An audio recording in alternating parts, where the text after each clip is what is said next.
जो खुद दुनिया में अपनी सियासी और मिलिट्री ताकत को लेकर बुरा हाल कर चुका है, अब इजराइल जैसे ताकतवर देश को चुनौती को दे रहा है। जी हाँ, वही इजराइल जिसकी मिलिट्री दुनिया में सबसे ज्यादा ताकतवर मानी जाती है।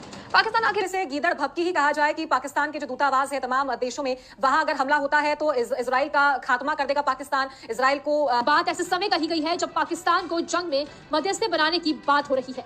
पाकिस्तान से जुड़े एक रणनीतिक फोरम ने बेहद सख्त लहजे में कहा कि उसे कतर समझने की गलती ना की जाए। बयान में साफ कहा गया कि अगर दुनिया में कहीं भी पाकिस्तानी डिप्लोमेट्स या अधिकारियों को नुकसान पहुंचाया गया तो उसका अंजाम बेहद गंभीर होगा।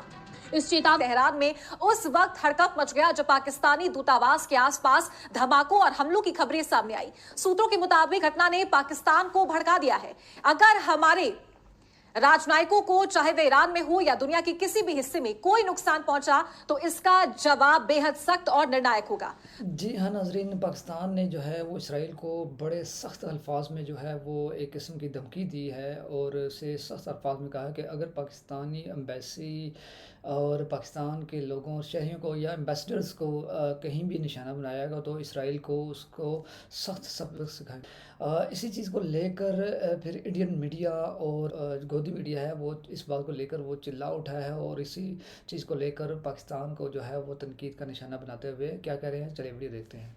पाकिस्तान ने इजराइल को गीदड़ भपकी दी है कि देश अपनी संप्रभुता और अधिकारियों की सुरक्षा से कोई समझौता नहीं करेगा। ये पहली बार नहीं है जब ईरान और इजराइल के बीच तनाव चरम पर पहुंचा हो, लेकिन इस बार मामला और ज्यादा गंभीर हो गया है क्योंकि इसमें पाकिस्तान भी सीधे तौर पर जुड़ गया है। तो हमले लगातार जारी है और पाकिस्तान को गीदड़ भपकी दी है। तो चलिए आगे बढ़ते हैं। पाकिस्तान की गीदड़ भपकी, कहा इसका बहुत बुरा अंजाम भुगतना होगा अगर किसी भी अधिकारी को किसी भी तरीके से नुकसान पहुंचता है। साथ ही जब अमेरिका और इजराइल ने तेहरान में हवाई हमले किए थे, उसके बाद ये जो नुकसान है ये ज्यादा देखने को मिला था। ये हमले पाकिस्तानी दूतावास के पास हुए थे। तो पाकिस्तान ने कहा है कि चाहे ईरान हो या इजराइल हो, नुकसान पाकिस्तान को नहीं होना चाहिए। हमलों में पाकिस्तानी दूतावास और लोगों को कोई नुकसान नहीं पहुंचा है। इजराइल को पाकिस्तान की गीदड़ भपकी, अमेरिका और इजराइल के हमलों में पाक दूतावास के पास की इमारतों को नुकसान पहुंचा है। जी हाँ नाजरीन, ये हमले उस वक्त हुए हैं जब पाकिस्तान, इसराइल, बल्कि अमेरिका, इसराइल और ईरान के दरमियान जो है मुज़ाकरात को एक जामे शक्ल वो दे रहा है और उसको कहीं जो मंतकी जंग तक इस जंग को वो बचाने की कोशिश कर रहा है। और इसी चीज़ को लेकर यही काम जो है वो इसराइल ने इस पूरे जो मुज़ाकरात हैं उसको नुकसान पहुंचाने की कोशिश है कि जिसकी वजह से पाकिस्तान ने जो है इसराइल को खुलेआम जो है वो धमकी दी है। तो पाकिस्तान को कतर की तरह कमजोर ना समझा जाए। साथ ही पाकिस्तान ने कहा है कि दुनिया में कहीं भी पाकिस्तानी अधिकारियों को नुकसान पहुंचा तो इजराइल की धुनाई कर देंगे। सीधा यहां पर चेतावनी इजराइल को दी है पाकिस्तान ने और इसका अंजाम बहुत ही बुरा होगा। तो चलिए बात करते हैं पाकिस्तान और इजराइल के रिश्ते के बारे में। पाकिस्तान और इजराइल के बीच कोई औपचारिक राजनयिक संबंध नहीं है।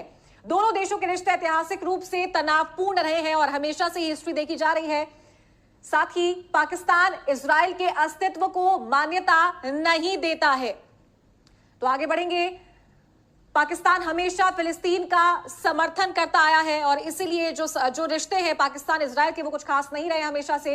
पाकिस्तान हमेशा फिलिस्तीनियों की स्वतंत्रता की मांग करता रहा है, जिससे नाराजगी इजराइल की हमेशा देखने को मिली है। पाक फिलिस्तीन में इजरायली कार्रवाइयों की निंदा भी करता है।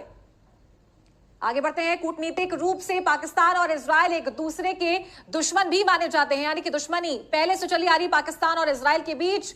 तो पाकिस्तान और इजराइल के रिश्ते के बारे में जानकारी आपको दे दें, कोई औपचारिक राजनयिक संबंध दोनों ही देशों के बीच में नहीं है। तो मिडिल ईस्ट में क्यों अपने दामन में इतनी कमजोर ताकत होने के बावजूद इस जंग का चौधरी बनने की कोशिश कर रहा है? ये सवाल जितना हैरान करने वाला है उतना ही दिलचस्प भी है। आइए जानते हैं कि पाकिस्तान के इस फालतू रिएक्शन के पीछे क्या सियासी खिचड़ी पक रही है और वो खुद को क्यों इस जंग में बेमकसद कुदवा रहा है। नमस्कार, मेरा नाम है। इजराइल के खिलाफ पाकिस्तान की गीदड़ भपकी आखिर है क्या?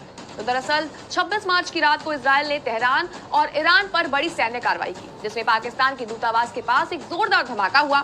भले ही पाकिस्तान का स्टाफ सुरक्षित था, लेकिन पाकिस्तान ने इजराइल को चेतावनी दी कि हमें कतर मत समझो, हम जवाब दे सकते हैं। अब यहाँ अगर वो इजराइल की तरफ एक मिसाइल भी भेज दे, उसे तुरंत रास्ते में इंटरसेप्ट कर दिया जाएगा। तो अब सवाल ये है कि पाकिस्तान क्यों इस जंग का चौधरी बन रहा है? दरअसल बता दें, पाकिस्तान की सियासत अब खतरनाक मोड़ पर पहुंच चुकी है। भीतर से अंदरूनी विरोध हो रहे हैं। आतंकवाद और शियाओं और सुन्नियों के बीच बढ़ते तनाव ने पाकिस्तान को ऐसे मोड़ पर लाकर खड़ा कर दिया है कि वो बाहर से किसी भी बड़े मुद्दे को उछालकर खुद को महत्वपूर्ण साबित करवाना चाहता है। इजराइल, ईरान और अमेरिका के बीच युद्ध का एक ऐसा ही मौका पाकिस्तान के पास है, जिसे पाकिस्तान अपनी सियासी मंशाओं को पूरा करने के लिए अब इस्तेमाल करना चाहता है। पाकिस्तान का मानना है कि अगर वो ईरान की मदद करने की कोशिश करेगा या अमेरिका और इजराइल के खिलाफ मोर्चा खोलेगा, तो उसे पता है कि दुनिया में उसकी अहमियत कितनी ज्यादा बढ़ेगी। लेकिन सवाल यह है कि क्या पाकिस्तान किसके साथ खड़ा हुआ है?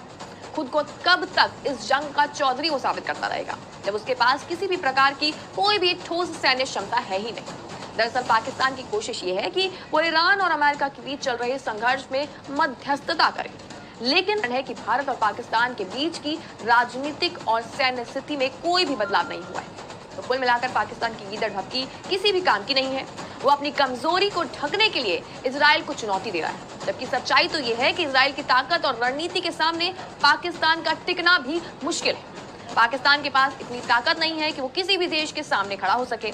पाकिस्तान को ये समझने की अब बहुत ही ज्यादा जरूरत है कि वो अपनी पुरानी सियासी शतरंजी चालें ऐसे मुद्दे में उछालकर ना सिर्फ अपनी ताकत को खो रहा है, बल्कि खुद को दुनिया के सामने और भी कमजोर वो साबित कर रहा है। हालांकि अर्जुन जी, क्या आप तक मेरी आवाज पहुंच पा रही है? हाँ, अभी पहुंच रही है। जी, ये बात कहां तक सही है और आपका क्या एनालिसिस है इसे लेकर कि पाकिस्तान एक तरीके से मीडिएटर का काम कर रहा है, ईरान अमेरिका के बीच में जो बातचीत हो रही है उसे पहुंचाने का काम पाकिस्तान कर रहा है, उनके विदेश मंत्री का ये कहना है।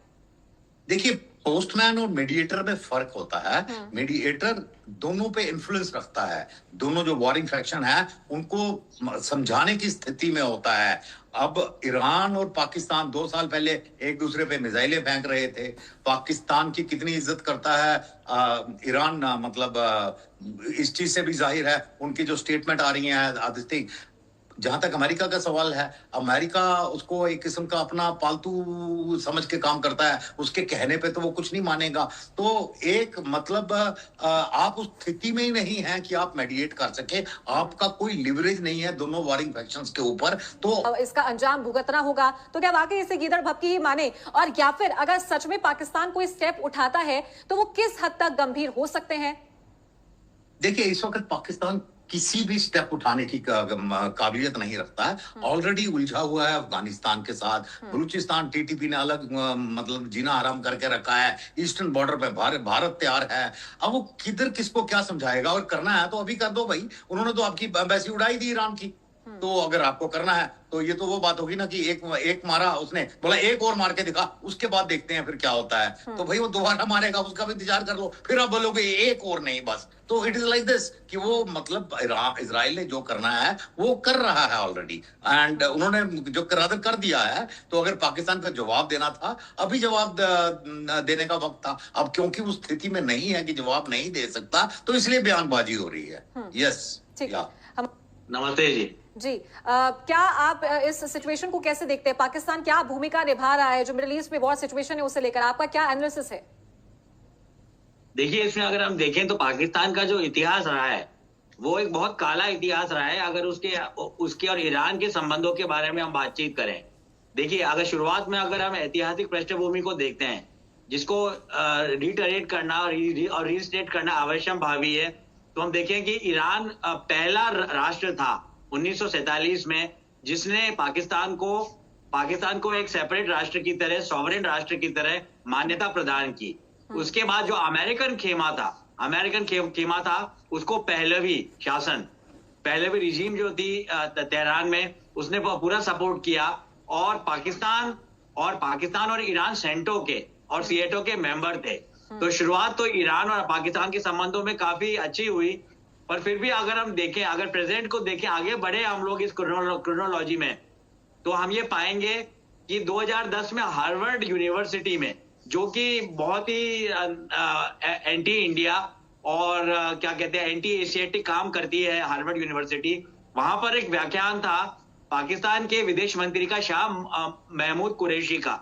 उसमें उन्होंने ये बात बोली कि हम लोग पूरी तरह ईरान के फॉरेन पॉलिसी को सपोर्ट करते हैं, ईरान के लोगों के साथ है, पर जिस तरीके से ईरान अपने न्यूक्लियर एनर्जी को डेवलप कर रहा है, जिस तरीके से ईरान की यह मंशा है कि न्यूक्लियर पावर वो मिलिटरीली भी यूज करे, इसको हम पाकिस्तानी होकर पाकिस्तान की ऑफिशियल स्टैंड में इस चीज को सपोर्ट नहीं कर सकते। और यह बात ऐसे समय कही गई है जब पाकिस्तान को जंग में मध्यस्थी बनाने की बात हो रही है। पाकिस्तान से जुड़े एक रणनीतिक फोरम ने बेहद सख्त लहजे में कहा कि उसे कतर समझने की गलती ना की जाए। बयान में साफ कहा गया कि अगर दुनिया में कहीं भी पाकिस्तानी डिप्लोमैट्स या अधिकारियों को नुकसान पहुंचाया गया तो उसका अंजाम बेहद गंभीर होगा। इस चेतावनी ने पहले से ही तनावपूर्ण माहौल को और ज्यादा भड़का दिया है। दरअसल ये पूरा विवाद उस समय और बढ़ गया जब खबरें सामने आई कि तेहरान में बड़े पैमाने पर हमले हुए हैं। मीडिया के मुताबिक इन हमलों का असर उस इलाके तक भी पहुंचा जहां पाकिस्तानी दूतावास मौजूद है। हालांकि राहत की बात यह रही कि दूतावास के स्टाफ को कोई नुकसान नहीं पहुंचा, लेकिन आसपास की कई इमारतों को नुकसान हुआ है। इसी बीच इजराइल डिफेंस फोरम ने दावा किया है कि उन्होंने तेहरान के केंद्र में ईरान के सैन्य और रणनीतिक ठिकानों को निशाना बनाकर बड़े पैमाने पर हमले किए हैं। ये साफ संकेत है कि इजराइल अपनी सैन्य कार्रवाई को और तेज कर रहा है। वहीं दूसरी ओर ईरान भी पीछे हटने के मूड में नहीं दिख रहा है। मीडिया के मुताबिक ईरान ने ऑपरेशन ट्रू प्रॉमिस के तहत इजराइल के कई अहम ठिकानों को निशाना बनाया है। खास तौर पर हाइफा में ईंधन डिपो और नौसैनिक सुविधाओं पर ड्रोन हमलों की खबरें सामने आई हैं। इससे साफ है कि यह संघर्ष अब और खतरनाक होता जा रहा है। इन सब के बीच पाकिस्तान की भूमिका बेहद दिलचस्प और अहम हो गई है। एक तरफ वो सख्त चेतावनी दे रहा है, वहीं दूसरी तरफ वो शांति की कोशिशों में भी लगा हुआ है। इसहाक डर ने पुष्टि की है कि पाकिस्तान, अमेरिका और ईरान के बीच संदेशों का आदान प्रदान कर रहा है। बताया जा रहा है कि अमेरिका की तरफ से ईरान को 15 बिंदुओं का एक प्रस्ताव भेजा गया, जिस पर फिलहाल विचार चल रहा है। इस कूटनीतिक पहल में तुर्की और मिस्र भी पाकिस्तान के साथ मिलकर काम कर रहे हैं। पाकिस्तान ने ये तक कहा है कि अगर दोनों पक्ष तैयार हो तो शांति वार्ता इस्लामाबाद में कराई जा सकती है। इसी बीच एक और बड़ा बयान सामने आया है। डोनाल्ड ट्रंप ने कहा है कि ईरान के अनुरोध पर अमेरिका ने उसके ऊर्जा संयंत्रों पर संभावित हमले की योजना को 10 दिनों के लिए रोक दिया है।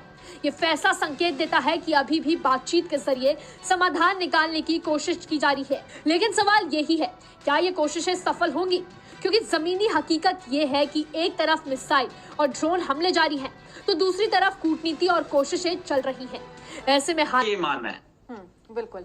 राजन जम्वाल जी, आपके पास आना चाहूंगी। पाकिस्तान ये जो हरकतें कर रहा है और जो बयानबाजी पाकिस्तान की विदेश मंत्री की तरफ से आ रही है कि खात्मा कर देंगे और इसका अंजाम भुगतना होगा, साथ ही जो पोस्टमैन का काम या मीडिएटर का काम यहाँ पर पाकिस्तान करता हुआ नजर आ रहा है, तो एक कहावत तो यहाँ पर सटीक बैठती है कि आ बैल मुझे मार। वो जबरदस्ती पंगे लेने की कोशिश कर रहा है यहाँ पर इजराइल के साथ में। देखिए, बेसिकली पंगे भी नहीं ले रहा, बिकॉज पंगे के लिए थोड़ा सा से ऊपर जाना पड़ता है करके मतलब हल्का सा प्रवोक करने की कोशिश कर रहा है। इजराइल ने एक्चुअली प्रवोक से ज्यादा कर दिया। उन्होंने ओपनली बोल रहा है कि भी ईरान के बाद अगला नंबर इनका आएगा। एंड अपार्ट फ्रॉम दैट, अभी उन्होंने जब एम्बेसी उनकी ईरान में, पाकिस्तान एम्बेसी है, उसके ऊपर ही बम गिरा दिए, तो मतलब it is an outright act of provocation. और जवाब में अगर आप खाली बयानबाजी कर रहे हो, कड़ी निंदा कर रहे हो, तो मतलब उसको कोई सीरियसली नहीं लेगा कि उस कड़ी निंदा को। इट शोज दैट आपकी कैपेसिटी नहीं है रिएक्ट करने की। I mean, अगर आप ने कहा है कि दोनों के बीच जो बातचीत हो रही है, पाकिस्तान उसे पहुंचा रहे, मीडिएटर का काम कर रहा है। तुर्की और मिस्र भी इसका समर्थन कर रहे हैं। इशाक डार ने कहा है, विदेश मंत्री ने यह कहा है। तो अमेरिका ने 15 बिंदुओं का एक प्रस्ताव ईरान को भेजा है। विदेश मंत्री इशाक डार ने कहा 15 बिंदुओं पर बातचीत हो रही है। इस प्रस्ताव पर अभी जी हाँ नाजरीन, वीडियो आपने देखी। इस सारे मामले में आपकी क्या राय है, हमें ज़रूर आगाह कीजिएगा। वीडियो को लाजमी लाइक कीजिएगा, चैनल को ज़रूर सब्सक्राइब कीजिएगा। मिलते हैं नेक्स्ट वीडियो में, तब तक के लिए अल्लाह हाफिज़।